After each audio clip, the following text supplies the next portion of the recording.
평가차손 보겠습니다. 이 재고자산 평가차손은 원가법에 인정해주는 거고, 실제 시험 문제에서는 이런 1, 2, 3 뭐 이런 게 있기 때문에 보기로 이제 나열하기 쉽습니다. 그래서 해당되는 게 아닌 것 뭐 이런 식으로 이제 문제 나올 수가 있습니다. 그래서 여러분들이 이거는 뭐 외워주시면 좋을 것 같고, 당연히 이제 평가차손을 하기 때문에 우리 이제 장부가액으로 계상한 경우, 장부가액 감액사유가 발생한 연도에 감액했을 때 우리가 손비로 인정해 주는 겁니다. 결산 조정 사항이라는 의미죠. 그 다음에 이제 우리가 한국채 때 IFRS 기준을 도입하면서 이제 들어온 종목입니다. IFRS에서는 IFRS 세법이 있는데, 현실성측 후위성측법,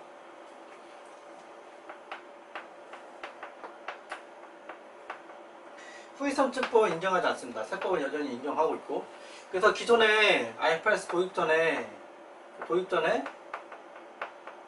내가 이제 후위선출을 하고 있던 회사라면 이 후위선출을 이제 다른 방법으로 바꿔야 됩니다. 평균법이라든지 선입선출을 바꿔야 돼요. 이렇게 바꿔야 되는데, 여러분이 뭐 회계에서 재무에서 잘 하시겠지만 후위선출은 선입선출은 먼저 나온 게 먼저 들어온 게 먼저 나오고, 후위선출은 늦게 들어온 게 먼저 나오고, 뭐 이런 거죠. 그러니까 후위선출 같은 거는 오래된 예전에 원가로 된 게 재고자산으로 되어 있고, 선입선출은 최근 게 되어 있습니다. 그래서 후위선출로 이렇게 이제 선입선출로 가게 돼 버리면 재고자산이 금액이 증가합니다. 재고자산 증가한다는 거는 우리가 이제 잉여금이 증가한다는 얘기 때문에 이 얘기는 법인세 부담이 늘어납니다. 법인세 부담이 늘어나기 때문에 그 IFRS 도입 전에 이제 후위선출 하던 회사가 IFRS 도입하게 되면 법인세 부담이 늘어나는 거예요. 그렇기 때문에 그 부담하는 거를 경감해 주기 위해서 여기 보시면 이제 5년간 균등하여 나누어 입금에 산입한다, 이렇게 되어 있습니다. 그래서 이거는 후위선출 때문에 IFRS 도입하고 후위선출 이런 법인들에게 혜택을 주는 거예요. 보시면 이제 한국채택 회계 기준을 최초로 적용하는 3년도에 후위선출법에서 다른 재고자산법으로 하면은 잉여금이 확 늘기 때문에, 갑자기 유보가 확 늘기 때문에 법인세 부담이 상당합니다. 그렇기 때문에 그 금액을 한꺼번에 그 법인세 쪽 가세표준을 잡는 게 아니라 5년간 균등하게 입금이 나눠서 산입한다, 이런 얘기가 들어와 있습니다.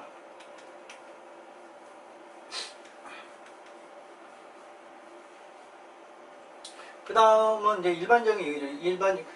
기업 회계 기준 가능인가 적용. 그러니까 손익하고는 우리가 이제 자산의 취득가액하고 평가는 회계하고 이제 밀접하게 연관되어 있습니다. 그래서 내국법인의 각 선임도 소득금액 계산할 때 법인이 입금과 송금의 기수상과 자산부채의 취득 평가관에서 회계 기준, 일반 회계 기준을 적용하거나 간행을 계속하여 적용하여 온 경우에는 특례 제외하고는 일반 회계 기준 간행에 따른다. 그래서 일반적인, 그러니까 회계 세법이 없어요. 세법 규정이 없어서 우리가 회계 규정으로 당연히 하고 있겠죠. 그러니까 회계 규정이 있고 세법이 있습니다. 세법이 있는데 세법이 없는 내용은 일반 회계 기준, 국제 기준 따르고 우리가 회계 처리하고 있다, 그럼 그대로 인정해 주겠다, 이런 거를 명시적으로 해준 겁니다. 그래서 세법에 일단 조항이 있는지는 한번 체크해보고, 없으면 국제기준을 따르면 됩니다. 그래서 국제기준, 우리 일반 회계 기준을 따른다는 거는 세법을 법인세 쪽에서도 이제 세무 리스크를 이제 줄일 수 있는 겁니다. 그래서 회계 기준도 여러분들이 이제 잘 아셔야 되고, 세법도 여러분들이 잘 아셔야지 회사 재무 리스크, 세무 리스크를 줄일 수 있는 방법이 됩니다. 그 다음 할부 조건을 보겠습니다. 할부 조건 같은 경우는 일단은 우리가 이제 현금을 다 주고받지 않은 행태가 있는데, 하여튼 할부 조건으로 자산을 판매하거나 양도한 경우에는 어떻게 하냐면 사업연도 결산, 우리 사업연도 결산을 확정할 때, 이건 회계입니다. 회계의 사업연도 결산할 때 회수하거나 회수할 금액과 이에 대응하는 비용을, 그러니까 수익과 비용으로 계산한 경우, 그러니까 진행률 이런 거죠. 이런 수익과 비용으로 이제 계산한 경우에는 이랑하고 3호, 그러니까 완전히 인도하지 않거나 뭐 이렇게 되더라도 우리가 그 인정해준다. 입금과 송금으로 인정해준다는 의미입니다. 그러니까 장기 할부 같은 경우는 앞에 보시면 이제 1항에 보면 여기 이쪽 보면 이제 인도한 날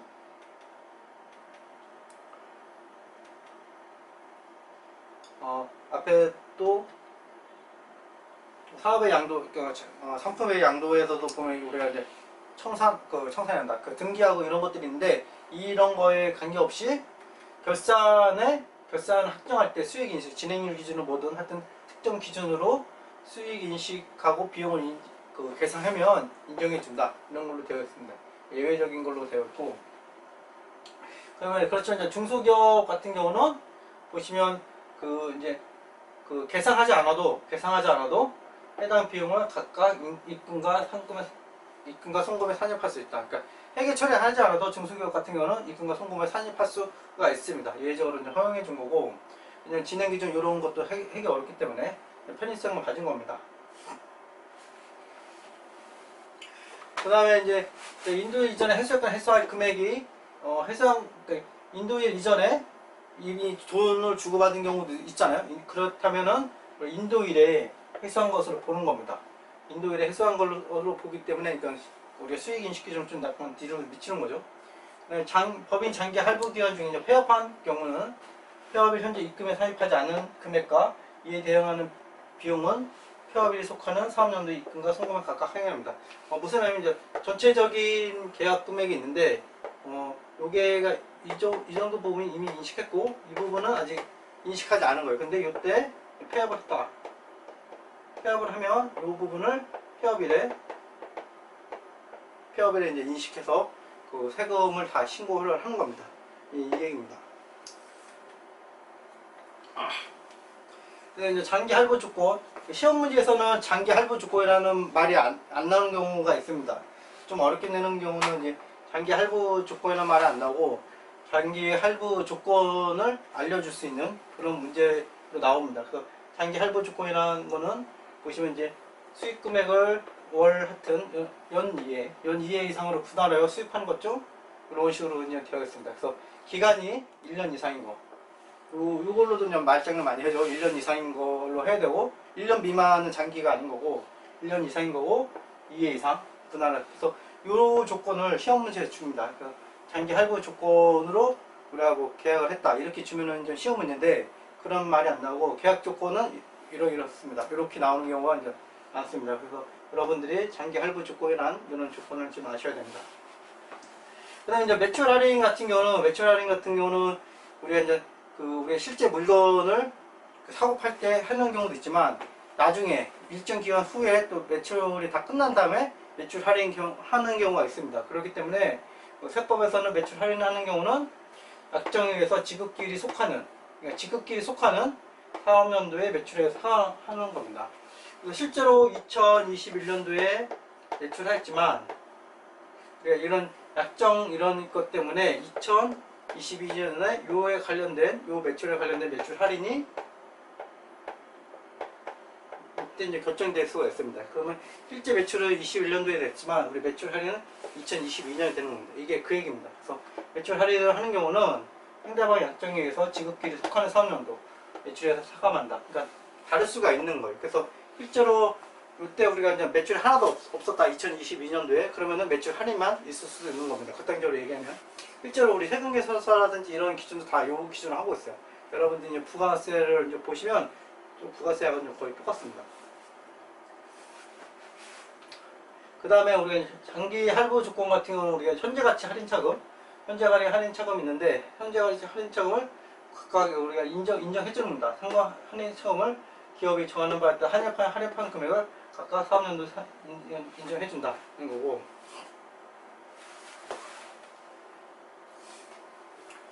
그 다음은 앞에 부분은 이제 상품 등인 거고, 이 부분은 우리가 이제 용역 제공입니다. 용역 제공. 그래서 용역 제공에서는 우리가 일반적으로 건설업 이런 게 용역인데 작업 진행률 여러분들이 이제 1115 할 때 이제 진행 기준이나 이걸 진행률이라는 건 알고 계시죠? 이런 진행률이라는 개념을 이제 사용합니다. 그래서 진행률에 따라서 우리가 이제 인정을 해주고 있고, 그렇지만 이제 중소기업 법인이 수행하는 계약 기간이 1년 미만인 경우는 우리가 그 인도일이 속하는, 그러니까 인도일이 속할 때 사용할 수가 있습니다. 이때는 이제 진행률이 아니라 실제로 이제 인도 기준을 할 수가 있습니다. 기업 회계 기준에 따라 목적물의 인도일이 속하는 사업연도에 수익과 비용을 계산한 경우는 인도일이 속하는 할 때는 우리가 인도일 기준을 합니다. 일반적으로 용역은 우리가 진행률을 하지만 예외적으로 인도 조건을 할 수가 있다. 이런 것들은 단정 우리 1115 기업 회계 기준하고 맞추기 위해서 하는 겁니다.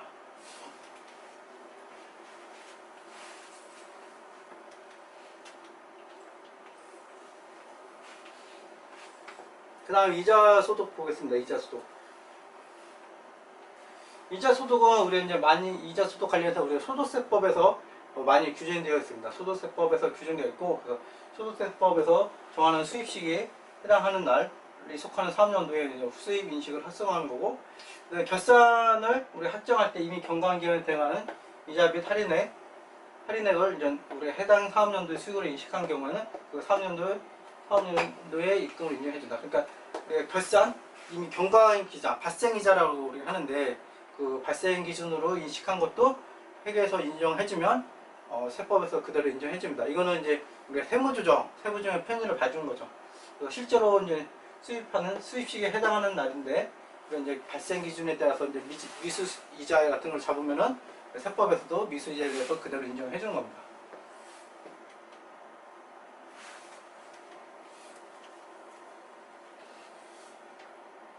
그다음에 이제 보험료도 마찬가지입니다. 보험료도 우리가 이제 기술사업연도의 보험료가 실제로 수입된 날이 속하는 사업료를 하되, 이런 선수입 보험료 등을 제외한다. 섬수입 손해는 미리 받는 거기 때문에 이것들은 제외하고, 이 섬수입 손해는 실제로 우리가 이제 기간이 될 때 그때 인식하는 겁니다. 회계 기준은 크게 차이가 없습니다.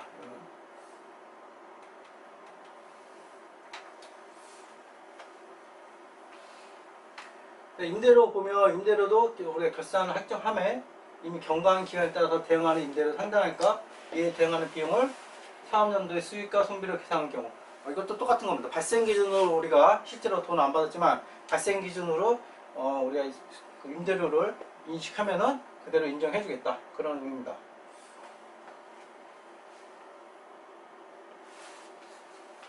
그 다음에 또 주의한 게, 시험에 또 나오는 게 금전등록기. 금전등록기를 설치 사용하는 경우는 그 수입하는 물품 대금과 용역대가의 기술사업연도는 금액이 실제로 수입된 사업연도.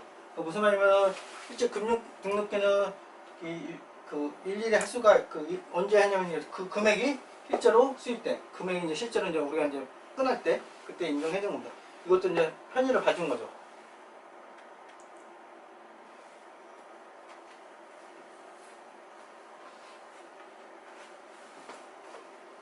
그냥 사채도 보시면 사채도 나오는데, 법인 이제 사채를 발행하는 거는 우리가 이제 사채 할인 발행 정원 이런 것들이 있습니다. 이런 거는 이제 사채 할인 발행가에서 사채 발행 가능 위해 직접적 배출된 비용 후에 가율을 말하는데, 이 합계가 공제한 금액은 기업회계 중에서 사채 발행 차량 선고법에 따라 이를 선고해서 합니다.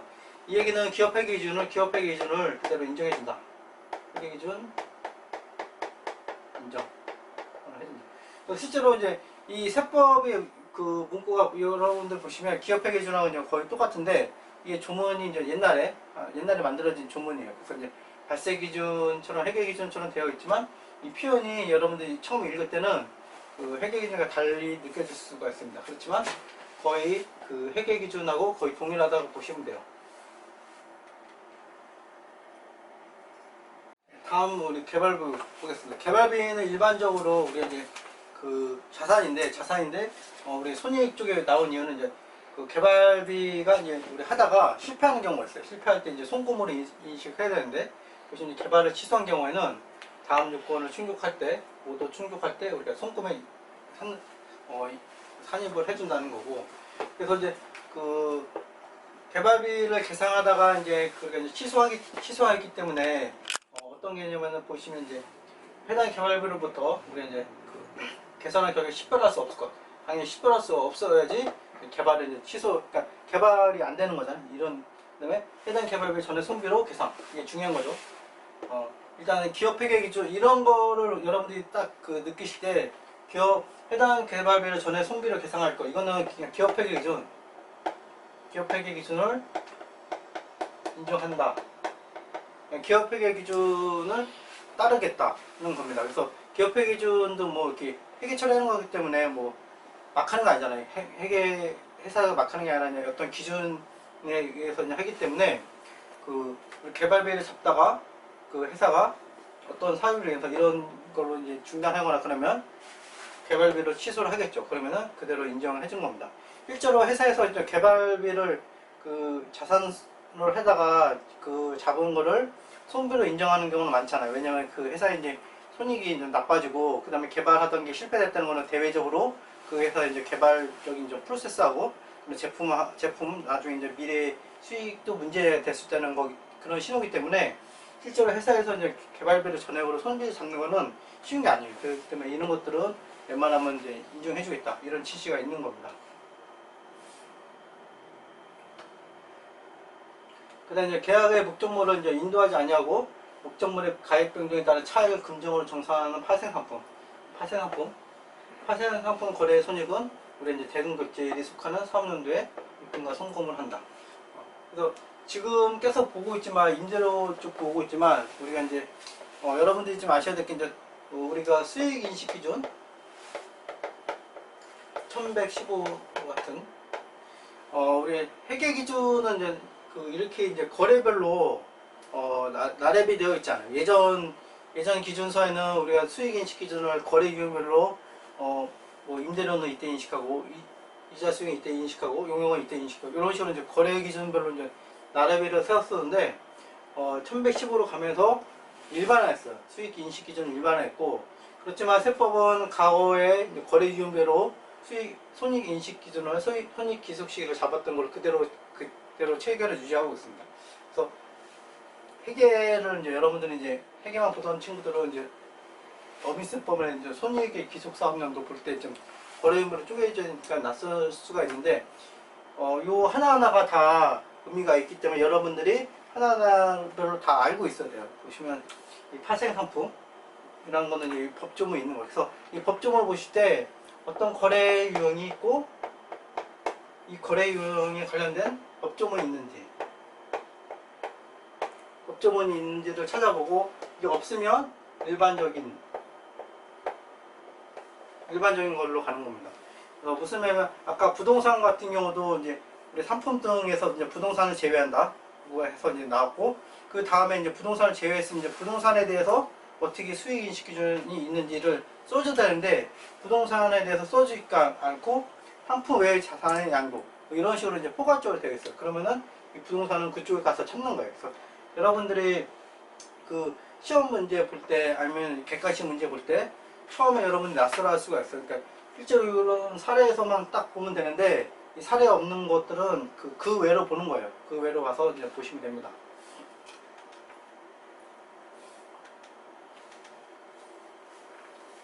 그 다음에 또 리스료도 있습니다. 리스료도 우리가 이제 회계 기준하고 별 차이 없습니다. 회계 기준이 별 차이 없는데 내용은 이제 회계 기준하고 이제 별 차이 없다는 걸 여러분 느끼셔야 됩니다. 리스료로 인한 수익평가로 지급하는 리스료의 입금과 송금의 기속 사항들은 보시면 기업회계 기준을 정하는 바에 따른다. 그래서 그대로 따른 거고. 근데 국제계 기준을 적용하는 법이 그러니까 금융리스 외에 리스 자산에 대한 리스료 경우는 리스 기간 결정 정액 기준으로 송금을 산입한다. 요거는 약간 달라요. 요거는 약간 다르니까 여러분들이 좀 알고 계시면 될 겁니다. 금융리스 외에 리스 자산에 대한 리스료의 경우에는 리스 기간에 걸쳐 정액 기준으로 송금에 산입한다. 거고.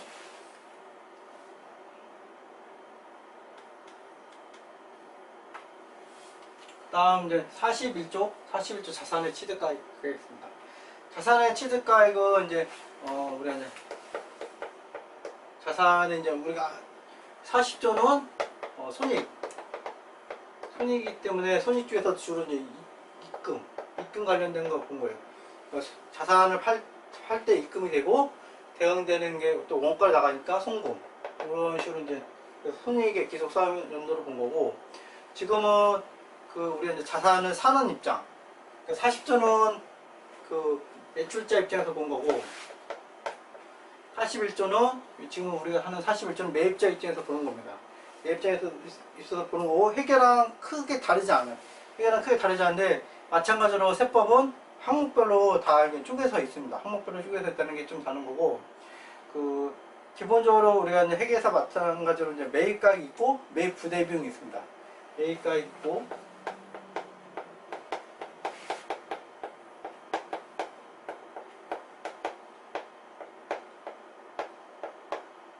매입 부대 비용인데, 이런 매입 부대 비용을 어떻게 인정해 주냐 따라서 달라지는 거죠. 그러니까 크게 현재 가치가 있을 수 있고, 현재 가치 하는 부분이 있고, 또 우리가 이제 연지급 같은 걸로 하면 또 이자 관련된 것도 있고, 이런 식으로 있어서, 그 다음에 이제 부대 비용도 있고, 이런 식에 대해서 이제 자산별로 약간씩 차이가 있습니다. 그래서 그 차이를 여러분들이 이제 정확하게 기억을 하셔야지 문제를 풀 수가 있어요.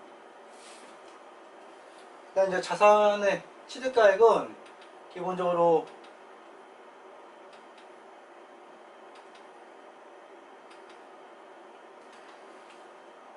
자산의 취득가는 여러분들 아셔야 될 게 이제 7%에 있는 그 외의 방법을 취득한 자산. 일반적으로 이제 시가입니다. 시가가 세법에서 말하는 일반적인 방법이고, 앞에 위에 있는 것들은 약간 예외적인 거라고 보시면 돼요. 그래서 1호부터 6호까지 우리가 이제 정리되지 않은 것들은 다 시가라고 보시면 됩니다. 그래서 실제로 우리가 6호까지 교환에 대해서 언급이 없어요. 교환에 대해서 언급이 없는데, 그럼 교환은 어떻게 인식하냐 할 때 없기 때문에 그냥 시가로 보는 겁니다. 그래서 여러분들이 시험 처음 이제 공부하실 때 어려운 거는 6호까지 그 밖의 방법, 요걸 좀 해석하기 어려울 수가 있습니다. 그래서 6호까지 정리되지 않은 것들은 기본적으로 시가다, 이런 식으로 이제 먼저 컨셉을 들고 가시면 됩니다. 그래서 자산의 취득가액은 기본적으로 세법은 시가다, 이렇게 보시면 됩니다.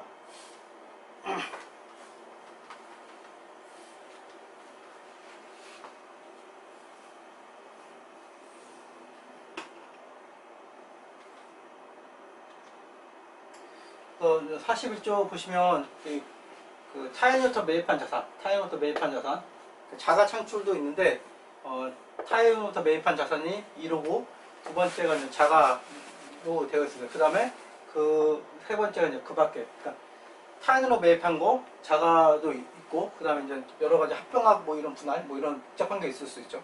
그래서 이제 기본적으로 크게 두 개 나눈 겁니다. 그래서 타인으로 매입한 자산은 우리가 매입가액의 부대비용, 이게 이제 기본 원칙입니다. 매입가액의 부대비용 원칙이 있는데, 보시면 대통령이 정하는 금융자산은 제외한다, 이렇게 되어 있습니다.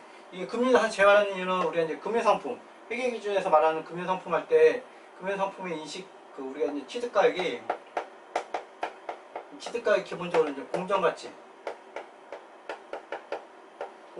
평가를 하게 되어 있습니다. 그래서 부대 비용을 인식해봤자 공정가치로 하면 또 이제 손익으로 이익이 아니면 또 손실을 인식을 해야 됩니다. 그렇기 때문에 이제 금융자산은 이 부대 비용을 취득가액으로 인정하는 게 별 의미가 없어요. 그렇기 때문에 금융자산은 제외하는 걸로 되어 있습니다. 그래서 금융자산은 우리가 매입가액만 우리가 취득가액을 하고 있습니다. 이거 이제 기본적으로 알고 계시면 되고, 그래서 대통령 정하는 금융자산은 우리가 이제 IFRS가 들어오면서 추가적으로 이제 들어온 겁니다. 기본적으로 이제 우리 자산의 취득가액은 매입하고 부대원가, 제어자산으로 우리가 유형자산 취득할 때도 그렇고 일반적인 거고, 금융자산만 우리가 다르게 취급을 한다는 걸 알고 계시면 됩니다. 근데 자가 건설도 똑같습니다. 자가 건설도 우리가 이제 제자원가의 부대비용, 기본 컨셉이죠. 우리가 손익의 이제 기속 시기에 마찬가지로 자산의 취득가액도 보시면 41조로 되어 있는데, 41조에 보면 조항이 몇 개 없어요. 조항이 몇 개 없고, 그 다음에 거래 유형별로는 다 이제 우리가 이제 법령조에 좀 하나하나씩 다 되어 있습니다. 마찬가지로 되어 있고, 이제 많은 조문이 있습니다. 그래서 대통령이 정하는 금융자산, 첫 번째 나왔죠. 대통령이 정하는 금융자산은 우리가 이제 매입 금액하고 이제 부대 비용의 예외를 처리하는 게 있습니다. 그래서 금융자산 같은 경우는 기업회 기준 따라서 단기 매매 항목으로 분류된 금융사, 이제 공정가치 평가하는 항목이라고 보시면 됩니다. 그래서 금융자산하고 파생상품을 우리가 말합니다. 그리고 이런 것들을 우리가 세법에서 단기금융자산 등이라는 표현을 합니다. 그래서 이 뒷단에서 이제 단기금융자산 등이라고 할 때는 금융자산하고 파생상품 두 가지를 말하는 거라고 이제 보시면 됩니다. 그 다음에 일반적으로 이제 자산의 취득가액을 우리 아까 이제 타인하고 이제 자가로 이제 쪼갰었는데 이런 상세한 설명으로 되어 있습니다. 그래서 타인으로부터 매입한 자산은 우리 매입가액의 취득세, 부대비용이잖아요. 취득세를 인정해 주는 거고, 농업청 특별세, 지방교육세를 인정해 줍니다. 등록면허세 다 마찬가지로 가산하고 있습니다. 그 다음에 또 여러분들이 이제 시험 문제 좀 주의한 거는 뭐 이게 일반적인데, 건물하고 이제 우리가 이제 토지 이런 것들 여러 개 한꺼번에 사는 경우가 있어요. 한꺼번에 살 때 이제 토지 얼마, 건물 이렇게 이제 구분해서 하면 되는데, 요거를 이제 그 취득세 쪽에 여러분들이 가보면 알겠지만 이게 구분해서 내가 취득하는 경우하고 구분하지 않고 토지 플러스 건물 한꺼번에 이렇게 취득하는 경우에 따라서 이제 취득세가 이게 유리할 때도 있고 이게 유리할 때도 있고 그래요. 그렇기 때문에 실제 실무에서는 토지 건물을 한꺼번에 우리가 인수하는 경우 한꺼번에 이제 각각의 평가를 하지 않고 토지 건물 한꺼번에 사는 경우가 있습니다. 그러면은 이럴 때는 우리가 안분하는 시가에 비례해서 안분 계산합니다. 이런 식으로 이제 중요한 거는 시가에 대해서 비례해서 안분하는 겁니다. 이 시가가 왜 나왔겠습니다. 시가가 왜 나왔냐면 여러분들 이제 아까 제가 처음에 했던 우리 자산의 취득가액의 기본 대전제는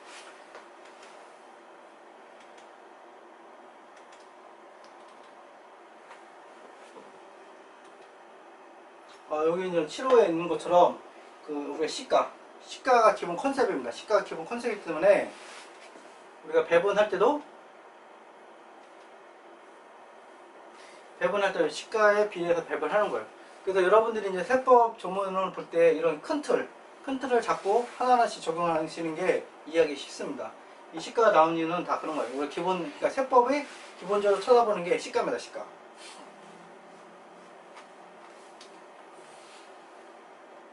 그 다음에 자가건설 같은 경우는 뭐 똑같습니다. 제조원가, 원재료비, 농업비, 우물비 이런 거 다 제조원가고 제조부대 원가인 거고 이런 것도 다 포함하고 마찬가지로 취득세 등록세도 다 포함합니다. 그리고 설치비, 기타 부대 비용을 합니다.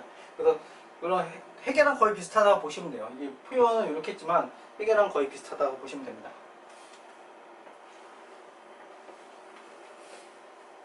그 다음에 이제 여러분 그 시험에 이제 이 합병과 분할 이런 쪽은 실제로 2차 시험 중간식 문제는 충분히 나올 수 있고 1차 시험에서는 제가 객관식 계산 문제라기보다는 그 지문 문제로 들고 나올 수가 있습니다. 그래서 기본 컨셉은 합병 분할 이런 취득가액의 기본 컨셉은 여기 나온 것처럼 시가입니다. 시가. 해당 자산의 시가인 거고 요 각 항목이 예외적으로 인정해 주는 거예요. 그러니까 적격 합병, 적격 분할 같은 경우 적격 합병, 적격 분할은 컨셉적으로 보면 여러분들 회계 기준에서 보면 뭐 크게 바뀌지 않은 거예요. 그러니까 합병 전하고 분할 전하고 거의 한 회사가 거의 뭐 서로 일단 100% 예를 들면 A하고 이제 여기가 이렇게 있을 때 뭐 100% 있을 때 이렇게 합병되다가 100%가 이렇게 두 개로 쪼개진다. 이런 식으로 이제 거의 전후 관계가 거의 차이가 없는 것들입니다. 그래서 나중에 할 텐데 적격 합병과 적격 분할의 요건이 있습니다. 그래서 이런 것들은 합병 전과 합병 후, 분할 전과 분할 후가 크게 차이가 없어서 장부가에 원활하게 이제 합병하고 분할을 원활하게 하기 위해서 지원해주기 위해서 세법적으로 얘네들은 이제 장부가액으로 인정해 준 겁니다. 그 외 일반적인 분할 합병들은 그 해당 자산에 시가로 되어 있습니다. 현물출자 같은 경우도 그 해당 자산에 시가로 되어 있습니다.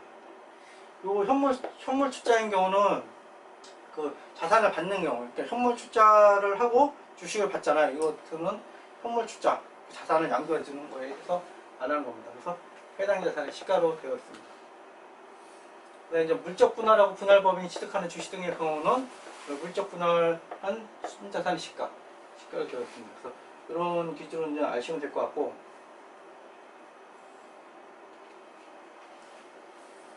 그 다음에 이제 현물 출자에 따라서 물론 현물 출자에 따라서 한쪽은 그 자산을 받는 거고 한쪽은 좀 주식을 이제 주는 거잖아요. 그래서 주식을 받는 경우는 어떻게 하냐? 현물 출자에 대해서 기본적으로는 우리가 시가입니다. 기본적으로 마찬가지로 요거에 마찬가지로 시가인 거고, 그 다음에 피출자 법인을 새로 설립하거나 그 대가로 주식 등만 취득하는 현물 출자의 경우는 현물 출자한 순자산의 시가.